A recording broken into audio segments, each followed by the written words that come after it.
Well, we're a little bit out of where I expected to find these creatures.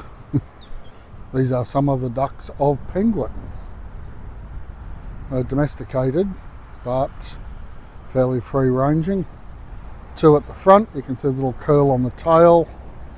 So they're the drakes. And they seem to be happily working away together. So those beasties were over there just near that tree. And they normally live,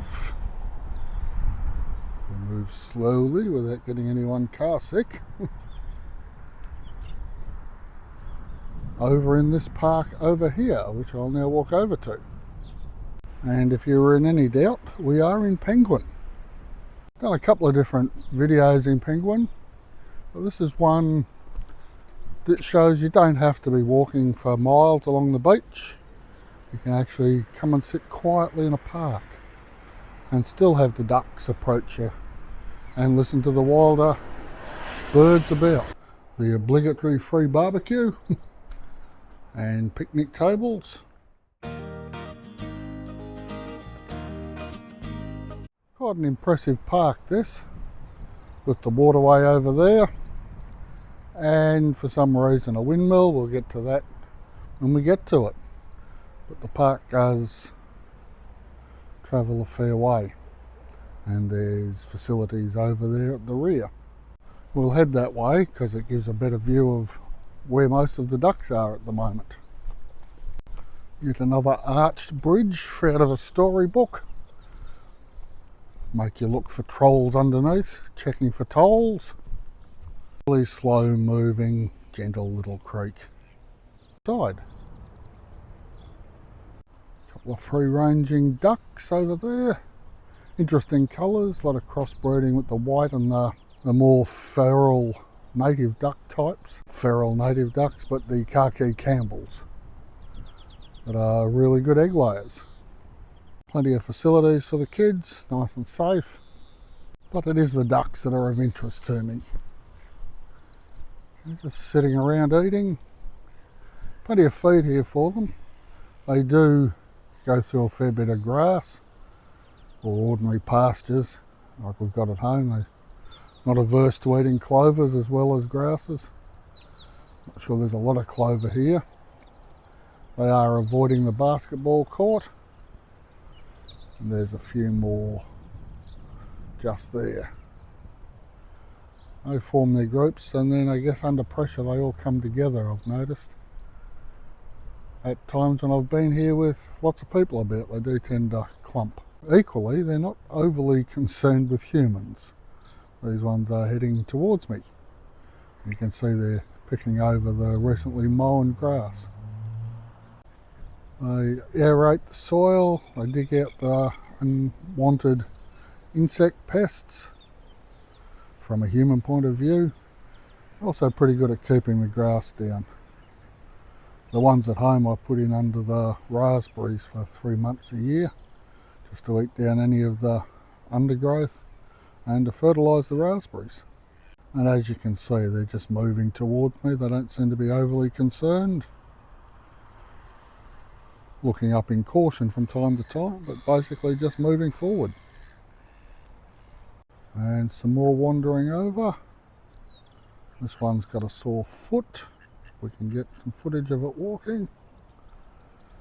They do seem to recover fairly quickly from these things. But really close by. I don't know, 2-3 metres. Not overly concerned by a human. I guess because they're reasonably well protected here. And we are in suburbia. Do need a new drake, but perhaps not. And we'll just sit down there. Okay. Plenty of grassland for them to consume. There's another bridge there.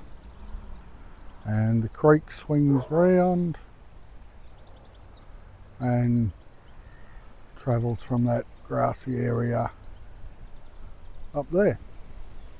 A little bit faster moving here, so it must get deeper and wider round under that bridge we passed. just after 11 o'clock, which is 10 o'clock by the sun because we're in daylight saving. So these fellas have been up since, and I do say fellas because they've all got the curly tails. There seems to be a surplus of drakes around here. Anyway,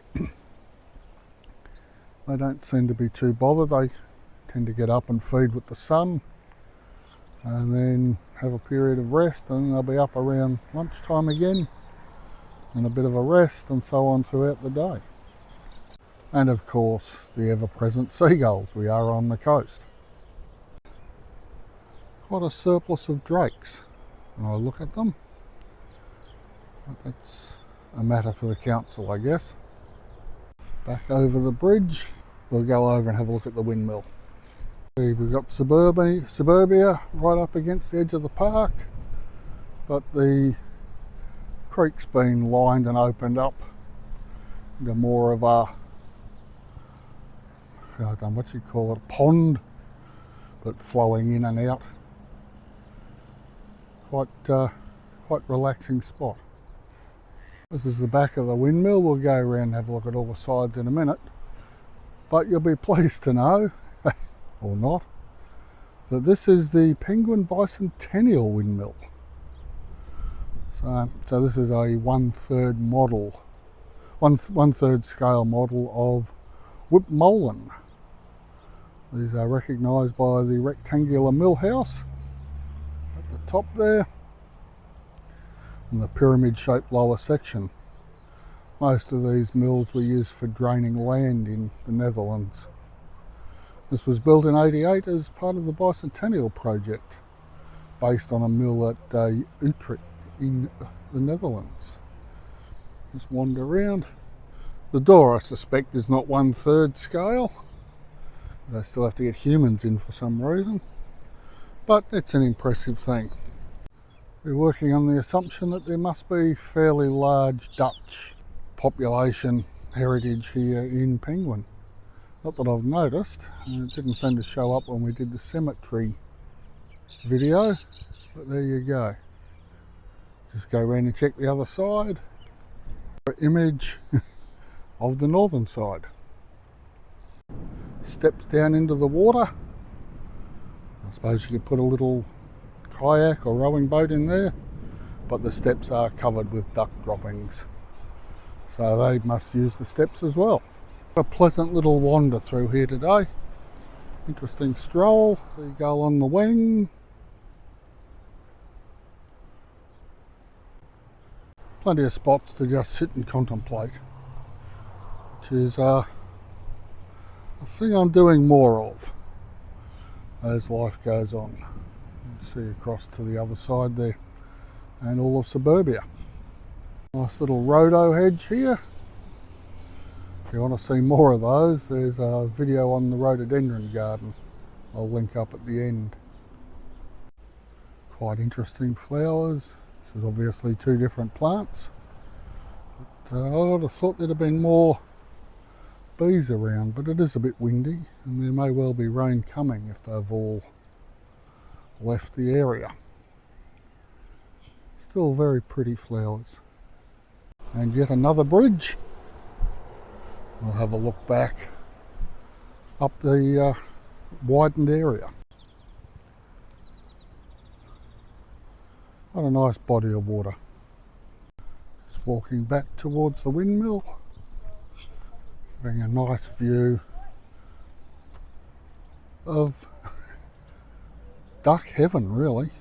The water, the food, the grass, no predators, no foxes in Tassie. So this is known as Hiscutt Park. It's directly across the train line from the old Penguin station. And you can see the old church there. And round into the park. Nice place if you want to come and sit and watch ducks.